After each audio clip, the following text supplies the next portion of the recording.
Hello everyone, welcome to GS Booster Short, your daily dose for GS preparations.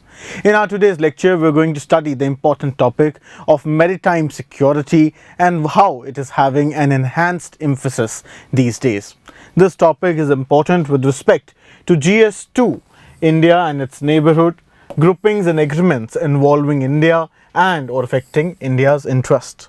So this year when India got the chair of presidency at the UNSC, it chose maritime security as a topic of discussion, and Prime Minister Modi himself participated in this very debate. It is unusual for a country's head to participate in these debates. However, the participation of the head of state himself represents how much importance a country is according to this very issue. Therefore, we are discussing this very issue in depth. So, if we are to see India's maritime security architecture, it is multifold and is having three components. Number one is the Coast Guards. Now, the Coast Guards are responsible for securing India's EEZ, that is the exclusive economic zone, from piracy, smuggling, human trafficking and other things. Then we have the Coastal Police. Coastal Police is responsible to guard up to 24 nautical miles of an area. Then lastly we have the Indian Navy. Indian Navy happens to be the net security provider in the ocean region and is critical in shaping our strategic environment. Now, with respect to Navy's importance, the turning point was 1971. In the 1971 war, when the Karachi was bombarded by the Navy, at that very point in time, Navy's importance was realized. And it is also the very fact that Navy was instrumental in the fall of Dhaka. So, from then onwards, investments into our naval capabilities started on happening, and the results were borne out in 2004 when the tsunami struck, and India was the first responder reaching out to the countries who were affected by it, while the world was still pondering as to how to reach these areas. So, besides this, the Navy also provides us with the second strike capability. In terms of nuclear deterrence, the second strike capability is very important. India today has nuclear powered submarines and therefore has an opportunity of second strike. Then, Navy has been also important and instrumental in enhancing our diplomatic ties and our influence. We have seen there have been a number of instances when Indian Navy has been carrying out rescue missions and also aid missions around the world. A popular saying that we can write is, a strong Navy is not a provocation but the best insurance for peace. Besides this, out of the three wings of our defense system, it is the Navy that has a trans-border character. It is Navy only that can ensure our presence in other areas of the world as India seeks for itself a better and enhanced role at the global stage. Now, let us understand about maritime security and as to what is maritime security. So currently, if we are to see, there is no common definition of maritime security in international relations.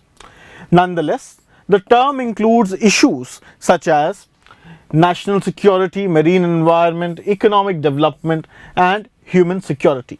Besides this, maritime security also has a regional and territorial dimension as well. Now, what are the issues concerning maritime security other than the disputes between states? Now, these are piracy issues. So, off the coast of Somalia, piracy is a very major problem and this impacts trade and free flow of trade. Then we have terrorism. So, during 2008 Mumbai attacks, what happened? Our borders, our basically territory was breached through our maritime border, and thereby terrorist attacks have been carried out. Then is the question of illegal migration. In Africa, we have seen that number of boats are faring through Mediterranean Sea to Europe and migration is taking place on a large scale. Then transnational organized crimes. Now the vast seas are used for supplying of narcotics and for trade in narcotics and drugs. Then environmental catastrophes. Not only is environmental catastrophes with respect to marine environment happen due to oil spillages, but also a lot of dumping goes on in these seas, and this has a very important effect on environmental damage as well. So why is today India focusing more on maritime security? As India tries to have a global stage for itself, there will be many countries who are going to counter India. Whenever a country rises, you'll always have certain opponents who won't be happy as much from your rise. And it is the maritime domain which carries most of the trade of any country today. And therefore, it is important for a country to secure its strategic interest in the manner of international trade, thereby securing strategic trade lines. Now, Indian Peninsula is situated between some of the most important trade routes of the world, and therefore it is a requirement by India in order to secure these trade routes so that these communication channels are never hampered. Then we have a huge coastline, and thereby this huge coastline also increases our vulnerability to threats such as terrorism, as we have seen already in the case of Mumbai attacks. Then enhanced Chinese assertion. With Pakistan, now China is trying to increase its imprint in the Indo-Pacific region, in the Indian Ocean region, and therefore India also needs to enhance its presence in the Indian Ocean and to build up synergies with different countries of the Indian Ocean region, thereby reducing Chinese influence in this very region. Then, with respect to blue economy, now the economic activities dependent on marine resources comprise about 4.1% of our economy, such as the fishing activities, tourism activities, and therefore this is a very important area, and if hampered by any reason, then it will strike a big blow to the economy of the country and thereby the people in turn. Lastly, with respect to technological advancement. Now, technological advancements are at such pace these days that now in the Middle East, in certain conflicts we have seen between Iran and Israel, there are drones attacking basically ships of one another, these countries, in that very manner, and thereby inflicting damages on one another. So we see that now technological advancement has gone to such an extent that without actually taking responsibility, vital assets of a country can be attacked upon. Now, what are the mechanisms that are available today to address these challenges? Number one is the UNCLOS. Now, UNCLOS is also known as the United Nations Conventions on the Law of Seas Treaty. Now, it defines the rights and responsibilities of nations towards the use of world oceans. So therefore, because you see, the oceans is a connected space, and thereby there were overlapping rights and different definitions and claims of countries with respect to oceans. What UNCLOS does is UNCLOS actually clears the space and doubts with respect to these overlapping claims. Then we have the Sagar initiative. Now, the Indian Prime Minister forwarded the Sagar, that is the security and growth for all in the region vision, in 2015. So this vision is basically focused on enhancing and deepening economic and security cooperation with our maritime neighbors, and in building a maritime security capabilities which would be of use to everyone in this very region. With respect to this, if we see, India has recently renewed an agreement on intelligence sharing with Oman. Now, this shows that through this very agreement, Oman will be telling us that what all ships are basically traveling in this very, or navigating in this very region, in the Indo-Arab region. So, in this very manner, we are actually using the Sagar initiative towards enhancing our economic and thereby our strategic cooperation with other countries towards securing maritime security. Then we have the Indo-Pacific Oceans Initiative. I have also covered this topic in another of my video. Now, Indo-Pacific Oceans Initiative is an extension of our Sagar vision. Now, this initiative is focused on 7 pillars. What are these 7 pillars? Maritime ecology, maritime resources, capacity building, resource sharing, disaster risk reduction and management, science, technology and academic cooperation, and trade and connectivity and maritime transport. Besides this, we have entered into this Quad, that is a plurilateral initiative between India, America, Australia and Japan. Now, this initiative or this plurilateral engagement between these 4 countries is focused for free, open and prosperous Indo-Pacific region. Lastly, we have the contact group on piracy of the coast of Somalia. Now, this group was established in New York in the year 2009. It aims to facilitate the discussions and coordination of action among states against organized crime along the Somali coast. Now, we are to see what are the issues while we are going to tackle these maritime issues.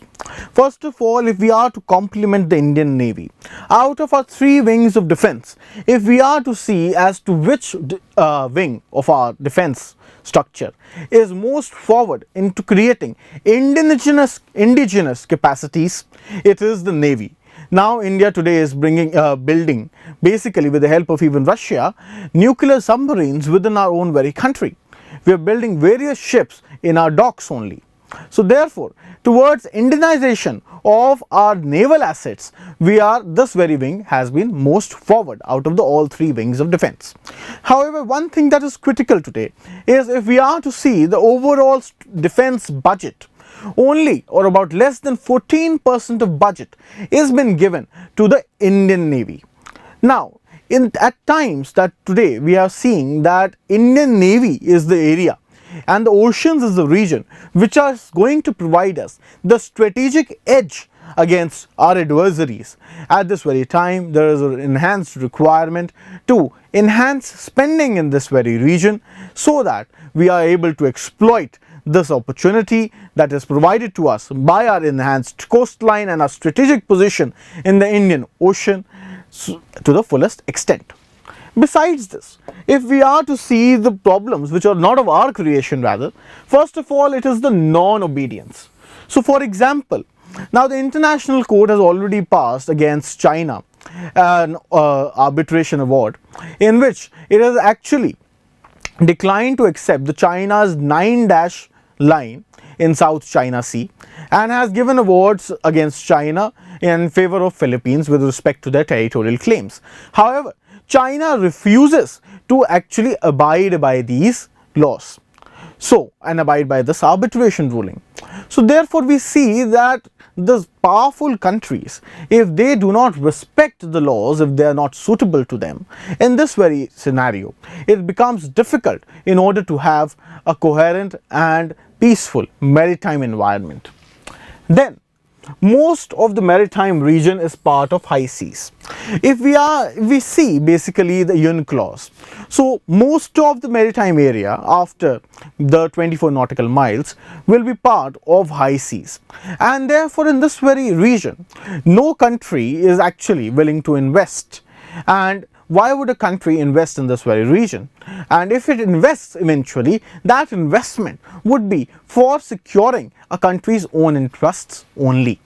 And therefore, there is an enhanced need of a framework on the high seas. Then, lacking universal character.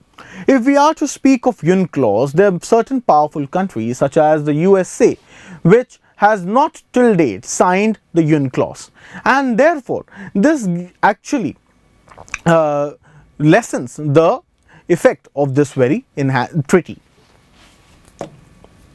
Then, no consensus on definition. even though UNCLOS has been accepted by an overwhelming number of countries. Yet, the definitions of various important terms of UNCLOS varies from countries to countries, and countries actually tend to basically define these terms as per their own convenience. Then, geopolitical interest supersede security concerns. So, as you can see, with respect to Iran, when sanctions were imposed on Iran, Iran had actually threatened to actually close a very important strait.